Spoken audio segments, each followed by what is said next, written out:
My dad was director for dam, and that dam had a leak.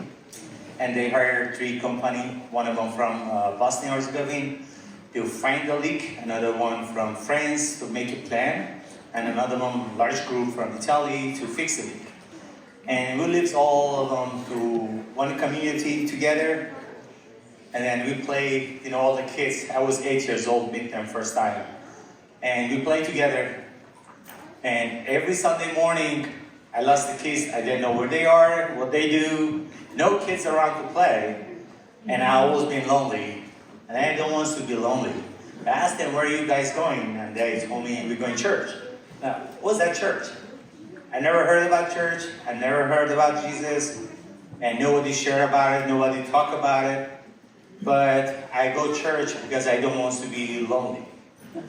And walking to church when I was 8 years old and all the way to 15 years old, I heard a lot about Christ, a lot about Jesus, and that was so different between Muslim and Christianity. It's big different. I can't explain it to you guys. But at 15 years old, I decided to get baptized.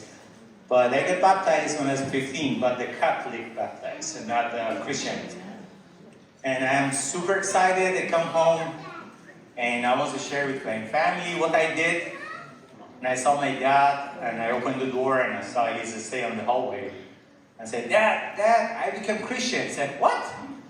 He was a good man, but he just said, what? Yeah, Dad, I became Christian. And he says, what you did? And I became Christian. He had a 3-mountain stake on the wall, and he took one of them and hit me badly. Broke my bones, my hand, my head, so many injuries. And my dad never heard my scream. He come and take me to the hospital. And I've been on hospital for 2 weeks. And after 2 weeks, I come back home, and Dad saw me and said, you're not my son, get out of my home. And I become homeless, and I was 15 years old. And, he take me out of the community and told the security, don't let me get in. And people are, not all of them, but some of them, they heard I become Christian, they hurt me, they slapped me, they punched me. I run from the people, run 1 year. And I remember I was 16 years old. 2 weeks I didn't eat anything. And I started the restaurant, and I saw the trash can over there. I just walked through. Maybe I can find some food and trash can so I can survive. And I passed out. I couldn't open the trash can. I didn't know owner of the restaurant or the worker. Somebody find me and bring me inside the restaurant. They give me water, they give me food, and they give me clean clothes. They wash me, and the owner of the restaurant asked me lots of questions. I didn't answer any of that. Looks like I'm mute. But he asked me, do you have a parent? And I said, no. He said, do you have a home? And no.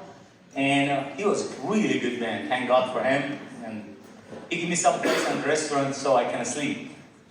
And food in the restaurant. And then he made me go back to school.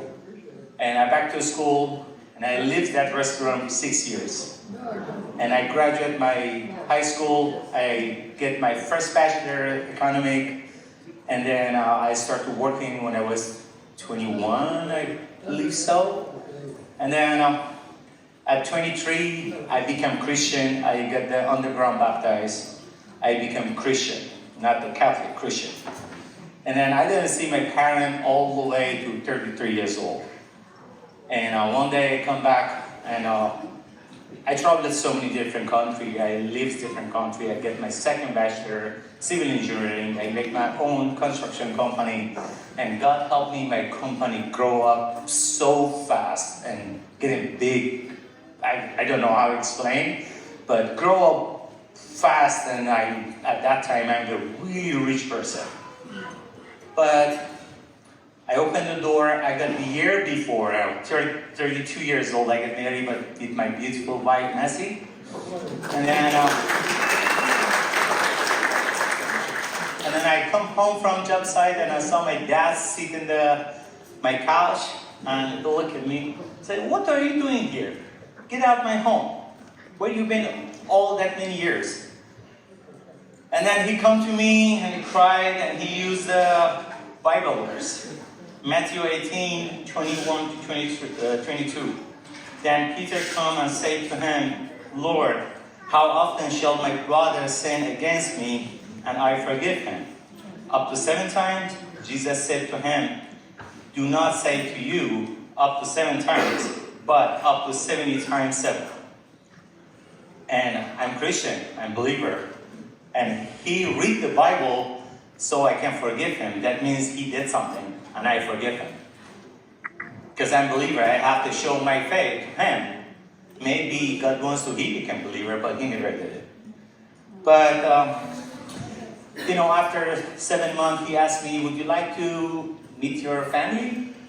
And I'm scared. And yeah, I can meet my family. And I saw my brothers and sisters. I have 3 sisters and 2 brothers. And I meet them at the first time. Some of them get married at that time, some of them not. And then my dad asked me, would you like your oldest brother, he's 7 years older than me. He don't have a job, he is struggling with his marriage. Would you like to hire him to your company? And I said, yeah, I would love to. And I hired him to come work on my company. And I make him the second person in the company. So he can help me to run the company. And then I love to go vacation. I love to go see the people in different countries. I've been 29 countries.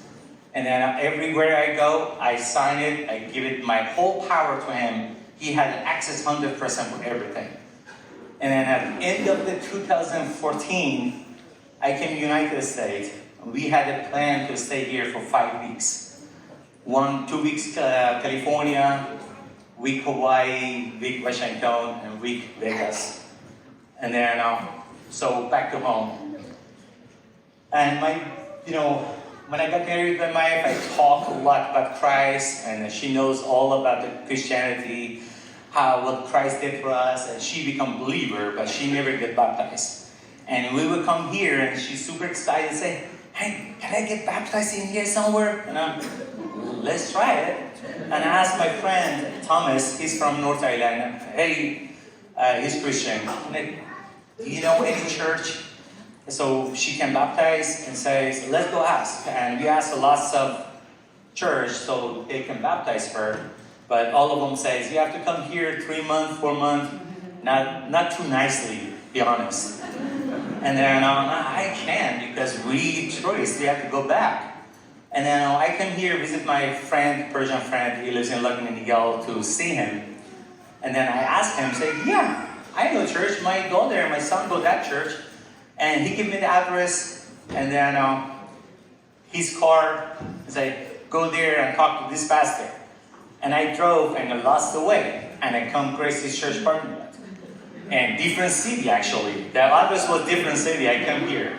And the parking lot, I saw one kind, beautiful lady, her name is Alice Johnson. And super nice, super kind. And I saw her, I didn't know any English. I'm speaking English 9 years. 0. And I used my phone to, translate. And she, with a lots of patience, come to me and bring it inside the church. I called the pastor Mike Johnson. And then he come and really nicely, and he reached my heart. I can explain to you how this couple reached my heart. And this is the church I want to come, but I have to go back. But I talked to him. He says, yes, I can baptize her, but 2 weeks from right now. Our plan changed. Because we want to stay 5 weeks, now we have to stay 2 more weeks. But she got baptized. I got baptized again because I never get the re-baptized. I get underground baptized. I put a cup of the water on my head and get baptized. But we could get together baptized, and we got a picture and video on baptized day. Oh, one funny thing I forgot. When I come church, Alice asked me, what's your name? And I told her my Persian name. So my name is Ojatullah. She said, what? My name is Ojatullah. She tried a lot to spell my name, but she couldn't. But I said, do you know what? I want to put your name Hank. Now, who I am. Yeah, she chose my name. And we got baptized, we got the picture and video. We went a couple days before them baptized, we went to Disneyland. And we took picture and video on Disneyland. My daughter was 4 years old. She wants to send a picture to her cousin. And then it's bothering my wife. She spoke with her friend, and my daughter started bothering her, and she showed her how she can do it by herself. But she select all and send it all the picture and video to the cousin. And her cousin shows my brother all the picture and video. And then my brother, father-in-law, is really high-level Ayatollah in Iran. And then he stayed behind them, and then they report the government, and they open the claim for us. So he can reach my house, he can reach my company, he can reach my money, he can have everything I made it. God made it, not me, for my life. But God changed our plan. I've been up and down in my life a lot, but my wife is struggling badly all the time. But I trust in God. I pray to God and start over. God help me so I can, survive in here. I didn't know what I have to do because we didn't have any plan to stay here. But the good thing is, good family, good Christian, real believer is in church, in Greece's church. And I lost my dad, I lost my brother, I lost my sister, I lost my friend, I lost my house. I lost everything at one day. But I found dad in here. I found mom in here. They take care of me better than my dad. Thank John and Pam. And I found brother in here and sister in here, and they take care of me better than my brother, my real blood brother. Thank Tony, Monty, and Kim. And all of you in here, each of you take care of, me and my family in so many different ways. But I'm really thankful. But, I want to say to you guys, it doesn't matter where you are. You are on top of the mountain or on bottom of the valley or underground. God is with you. God is for you. God is love you. God bless you.